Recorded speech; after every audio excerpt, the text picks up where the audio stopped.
story about 9/11. I will thereby show that the official account cannot be defended in light of the relevant evidence against the main alternative account, according to which 9/11 was an inside job, orchestrated by people within our own government. I will begin by looking at a few myths that prevent many people from even looking at this evidence. Myth number 1. Our political and military leaders simply would not do such a thing. This idea is widely believed, but it is undermined by much evidence. The United States, like many other countries, has often used deceit to begin wars. For example, the Mexican War, with its false claim that Mexico had shed American blood on American soil. The Spanish-American War, with its Remember the Maine incidents. The war in the Philippines, with its false claim that the Filipinos fired the first shot. And the Vietnam War, with its Gulf of Tonkin hoax. The U.S. government has also sometimes organized false flag terrorist attacks, killing innocent civilians, then blaming the attacks on an enemy country or group, often by planting evidence. As Daniel Ganser has shown in his recent book, NATO's Secret Armies, NATO, guided by the CIA and the Pentagon, arranged many such attacks in Western European countries during the Cold War, in which hundreds of people were killed by bombs or hooded men with shotguns. These attacks were successfully blamed on communists and other leftists to discredit them in the eyes of the voting public. Finally, if it be thought that the U.S. military would not orchestrate such attacks against American citizens, one needs only to read the plans known as Operation Northwoods, which the Joint Chiefs of Staff worked up in 1962, shortly after Fidel Castro had overthrown the pro-American dictator Batista. This plan contained various pretexts which would provide justification for U.S. military intervention in Cuba. Some of them would have involved killing Americans. For example, I Remember the Maine incident. We could blow up a U.S. ship in Guantanamo Bay, and blame Cuba. At this point, some people, having seen evidence that U.S. leaders would be morally capable of orchestrating 9/11, might avoid looking at the evidence by appeal to myth number 2. Our political and military leaders would have had no motive for orchestrating the 9/11 attacks. This myth was reinforced by the 9/11 Commission, while explaining why that al-Qaeda had ample motives for carrying out the attacks. This report mentions no motives that U.S. leaders might have had. But the alleged motives of al-Qaeda, that it hated Americans and their freedoms, is dwarfed by a motive held by many members of the Bush-Cheney administration, the dream of establishing a global Pax Americana, the first all-inclusive empire in history. This dream has been articulated by many neoconservatives, or neocons, during the 1990s, after the disintegration of the Soviet Union made it seem possible. It was first officially articulated in the Defense Planning Guidance of 1992, drafted by Paul Wolfowitz on behalf of then Secretary of Defense Dick Cheney, a document that has been called a blueprint for permanent American global hegemony and Cheney's plan to rule the world. Achieving this goal would require 4 things. One of these was getting control of the world's oil, especially in Central Asia and the Middle East. And the Bush administration came to power with plans already made to attack Afghanistan and Iraq. The second requirement was a technological transformation of the military, in which fighting from space would become central. A third requirement was an enormous increase in military spending to pay for these new wars and the weaponization of space. The fourth need was to modify the doctrine of preemptive attack so that America would be able to attack other countries even if they presented no imminent threat. These 4 elements would require a fifth, an event that would make the American people ready to accept these imperialistic policies.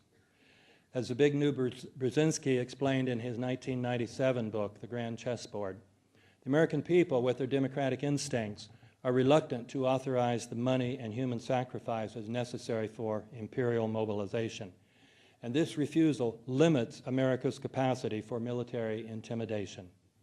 But this impediment could be overcome if there were a truly massive and widely perceived direct external threat, just as the American people were willing to enter World War II only after the shock effect of the Japanese attack on Pearl Harbor. The same idea was suggested in a 2000 document entitled Rebuilding America's Defenses, which was put out by a neocon think tank called the Project for the New American Century, many members of which, including Cheney, Rumsfeld, and Wolfowitz, became central members of the Bush administration. This document, referring to the goal of transforming the military, said that this process of transformation is likely to be a long one, absent some catastrophic and catalyzing event, like a new Pearl Harbor. When the attacks of 9/11 occurred, they were treated like a new Pearl Harbor. Several members of the administration spoke of them as opportunities. Secretary of Defense Rumsfeld said that 9/11 created the kind of opportunities that World War II offered to refashion the world. It created in particular the opportunity to attack Afghanistan and Iraq, to increase the military budget enormously, to go forward with military transformation, and to turn the new idea of preemptive warfare into official doctrine.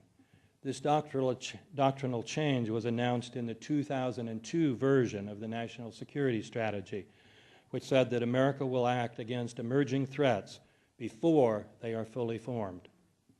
So not only did the Bush administration reap huge benefits from 9/11, these were benefits that it had desired in advance. The idea that it would have had no motives for orchestrating 9/11 is a myth. But there is one more myth that keeps many people from looking at the evidence. This is myth number 3.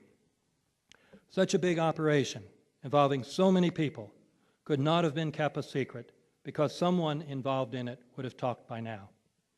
This claim is based on a more general myth, which is that it is impossible for secret government operations to be kept secret very long because someone always talks.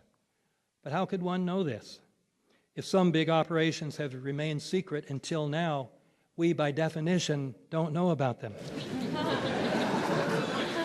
Moreover, we do know about some big operations that were kept secret as long as necessary, such as the Manhattan Project to create the atomic bomb, and the war in Indonesia in 1957, which the United States provoked, participated in, and then kept secret until 1995. Many more examples could be given.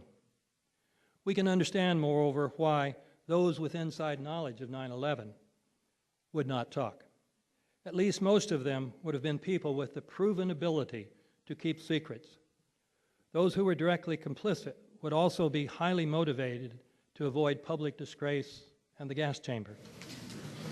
Those people who had knowledge without being complicit could be induced to keep quiet by means of more or less subtle threats, such as, Joe, if you go forward with your plan to talk to the press, I don't know who is going to protect your wife and kids from some nutcase angered by your statement. Still another fact is that neither the government nor the mainstream press has, to say the least, shown any signs of wanting people to come forward. For all these reasons, it is not surprising that no one has.